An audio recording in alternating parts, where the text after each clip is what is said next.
जय श्री गणेशा।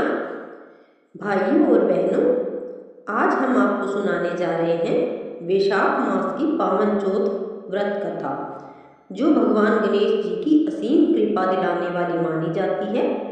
कहते हैं कि जो भी भक्त सच्चे मन से इस व्रत को रखता है और कथा सुनता है, उसके जीवन के सारे कष्ट और बाधाएं दूर हो जाती हैं।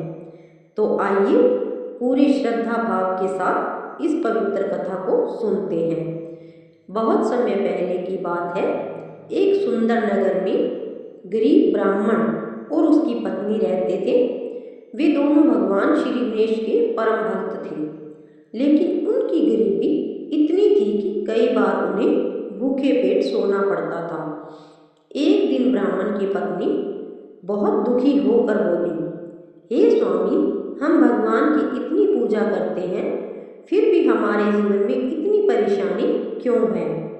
ब्राह्मण ने कहा, देवी, भगवान की कृपा में देर हो सकती है, लेकिन अंधेर नहीं। हमें अपनी भक्ति पर विश्वास रखना चाहिए। उसी रात ब्राह्मण को स्वप्न में भगवान गणेश जी के दर्शन हुए। गणेश जी बोले, हे भक्त, यदि तुम वैशाख मास की चौथ का व्रत सच्चे मन से करोगे तो तुम्हारे सभी दुख दूर हो जाएंगे। सुबह होते ही ब्राह्मण ने अपनी पत्नी को सपना बताया। दोनों ने मिलकर व्रत रखने का निश्चय किया। वैशाख मास की चौथ के दिन उन्होंने स्नान करके साफ वस्त्र पहने, घर में गणेश जी की मूर्ति स्थापित की और विधि विधान से पूजा की। उन्होंने गणेश जी को दूर्वा, मोदक और लड्डू का भोग लगाया। पूरा दिन व्रत रखा और शाम को चंद्रमा को अर्घ्य देकर व्रत पूरा किया। कुछ ही दिनों में उनके जीवन में चमत्कार होने लगे। ब्राह्मण को अच्छा काम मिलने लगा, घर में धन आने लगा और धीरे धीरे उनकी गरीबी दूर हो गई। वे दोनों बहुत खुश हुए और हर महीने चौथ का व्रत करने लगे। अब सुनते हैं दूसरी कथा। एक राज्य में एक राजा था, जिसका जीवन बहुत सुखी था, लेकिन एक समस्या थी, उसके कोई संतान नहीं थी।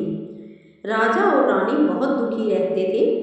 एक दिन एक ऋषि उनके महल में आए और बोले, हे राजन, यदि आप वैशाख चौथ का व्रत करेंगे तो आपकी इच्छा अवश्य पूरी होगी। राजा और रानी ने पूरी श्रद्धा से व्रत किया। कुछ समय बाद भगवान श्री गणेश जी की कृपा से उनके घर में सुंदर पुत्र का जन्म हुआ। राज्य में खुशी की लहर दौड़ गई। इस कथा से हमें यह सीख मिलती है कि सच्चे मन से की गई भक्ति कभी व्यर्थ नहीं जाती। भगवान गणेश सभी बाधाओं को दूर करते हैं। व्रत और श्रद्धा से जीवन में सुख समृद्धि आती है। सुबह जल्दी उठकर स्नान करें, गणेश जी की पूजा करें, दूर्वा, लड्डू, मोदक का भोग लगाएं, दिन भर व्रत रखें, चंद्रमा को अर्घ देकर व्रत खोलें। भाइयों और बहनों, यह थी वैशाख मास की चौथ की पावन कथा। यदि आप भी अपने जीवन से दुख, कष्ट और बाधाएं दूर करना चाहते हैं तो इस व्रत को श्रद्धा और विश्वास के साथ जरूर करें। भगवान गणेश जी आपकी सभी मनोकामनाएं पूर्ण करें। गणपति बप्पा मोरया, मंगल मूर्ति मोरया। अगर आपको यह कथा पसंद आई हो तो वीडियो को लाइक करें, शेयर करें और चैनल को सब्सक्राइब जरूर करें। जय श्री गणेश।